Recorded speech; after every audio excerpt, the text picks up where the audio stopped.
آج کی جو میری گفتگو ہے وہ میرے اصل ٹاپک اور عنوان سے ہٹ کر کے ہے۔ سب اپنے اپنے ہونٹوں پہ مسکراہٹ پیدا کریں۔ ابھی حال ہی میں ہمارا جو پڑوسی ملک ہے جسے ملک پاکستان کہا جاتا ہے، اس میں الیکشن ہوا۔ الیکشن کیا ہوا، پوری دنیا کے اندر تماشا بن کے رہ گیا۔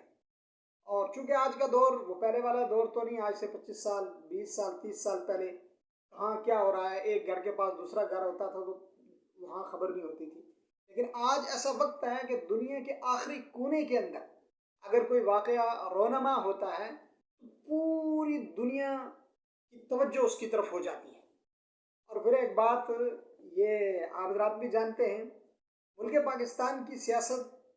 کون کر رہا ہے، اس کو ڈیل کون کرتا ہے، اور اس سیاست کا چہرہ کون ہوتا ہے، اس کے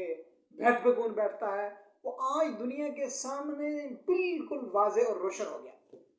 میں تو یہ کہوں گا کہ آج مولانا ابوالکلام آزاد اور ان کے ہم نوا لوگوں کا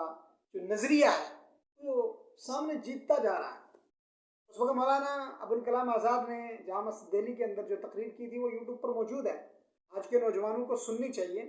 مولانا ابوالکلام آزاد نے بہت ساری باتیں کہی ہیں، ان میں سے ایک بات یہ کہی تھی کہ یہ جو ملک اسلام کے نام پر بنایا جا رہا ہے نا، اس ملک کے اندر اسلام بے یار و مددگار ہوگا، اور جس ملک کو چھوڑ کر جا رہے ہیں یہاں مسلمان بے یار و مددگار ہوگا، دونوں چیزیں ہیں۔ اور پھر اس ملک کے تعلق سے یہ کہا تھا کہ 25 سال کے اندر اندر یہ ملک ٹوٹ جائے گا، تباہ ہو جائے گا، برباد ہو جائے گا۔ 25 پورے نہیں ہوئے تھے، 24 سال کے اندر بنگلہ دیش الگ ہو گیا تھا۔ بہرحال یہ ایک الگ موضوع ہے، اس پر بہت سارے کالم نویسوں نے کالم لکھے ہوئے ہیں، بہت سارے ولاگ موجود ہیں، بہت سارے ٹی وی شوز موجود ہیں۔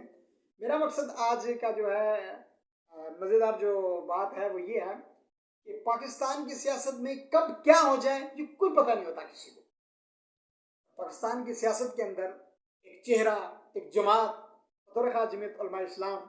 جس کے سربراہ حضرت مولانا فضل الرحمان صاحب ہیں، اگر وہ نہ ہونا اس ملک کے اندر اور اس ملک کی سیاست کے اندر اگر وہ نہ ہو تو آپ یقین کریں کہ ملک پاکستان کی سیاست کا مزہ ہی نہیں ہے، اس کو کوئی نہیں دیکھتا۔ اس وقت آپ دیکھیں کہ اسٹیبلشمنٹ جس انداز سے نواز شریف کو لائی ہے اور لا کر کے جس انداز سے الیکشن کروائے گئے ہیں، اب مولانا فضل الرحمان، چونکہ ظاہر بات ہے ہم یہ سب کچھ یوٹیوب کے ذریعے سے، فیس بک کے ذریعے سے، دیگر سوشل میڈیا کے ذرائع کے ذریعے سے ہر آدمی جانتا ہے۔ اب میں تھوڑا نکما آدمی ہوں تو ظاہر بات ہے میں یہ چیزیں دیکھتا رہتا ہوں اور اخبار وغیرہ یہ چیزیں پڑھتا ہوں۔ ابھی الیکشن نہیں ہوتا، الیکشن سے پہلے مولانا فضل الرحمان ان تمام چیزوں کو بھانپ چکے تھے۔ آپ کو یاد ہو یا نہ یاد ہو، مجھے اچھے طریقے سے یاد ہے، حضرت مولانا فضل الرحمان کی ساس کا انتقال ہوا تھا، تو عمران خان کی پارٹی کے کچھ رہنما بطور خاص جو اس وقت عمران خان کی حکومت میں اسپیکر قومی اسمبلی اسد کیسر صاحب تھے، وہ اور میرے خیال سے علی محمد خان آئے تھے مولانا کے گھر۔ تو اس وقت پاکستان کی میڈیا پر اور بطور خاص پوری دنیا کی میڈیا نے ایک شور برپا کیا تھا، یار آگ اور پانی اکٹھے ہو گئے۔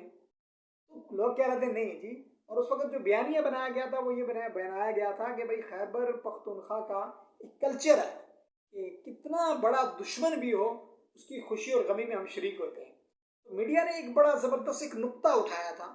وہ یہ اٹھایا تھا کہ جمعیت علماء اسلام کے 5 سربراہوں کو قتل کر دیا گیا تھا، مختلف خودکش دھماکوں میں اور دیگر موتیں اور ایکسیڈنٹ وغیرہ میں ہوئی تھی، ان کے نام جاری کیے تھے، اور نام جاری کر کے یہ کہا تھا کہ اگر ایسا ہی ہے تو اس موقع پر تو ہمیں نہیں نظر آیا،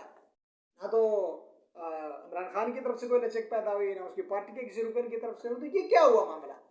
اس وقت بہت سے تجزیہ نگار، تبصرہ نگار، بہت سارے صحافی اس پر گفتگو کر رہے تھے کہ یہ جو کھچڑی پک رہی ہے نا اور جو کچھ اسٹیبلشمنٹ کر رہی ہے، مولانا فضل الرحمان کو سارا پتا تھا۔ بہرحال الیکشن ہوا،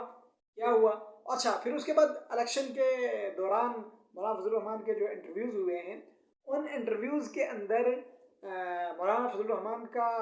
جو رویہ تھا وہ عمران خان کے حق میں بڑا نرم تھا۔ ایک ٹی وی اینکر نے یہ پوچھا تھا مولانا فضل الرحمان سے کہ بھائی عمران خان کے بارے میں آپ کیا کہتے ہیں، تو مولانا چونکہ بڑے ذہین آدمی ہیں تو انہوں نے بڑا زبردست جواب دیا تھا۔ انہوں نے کہا تھا کہ بات یہ ہے کہ میرا مخالف جیل میں ہو اور اس پر میں کوئی تبصرہ کروں یہ مجھے شوبھا نہیں دیتا۔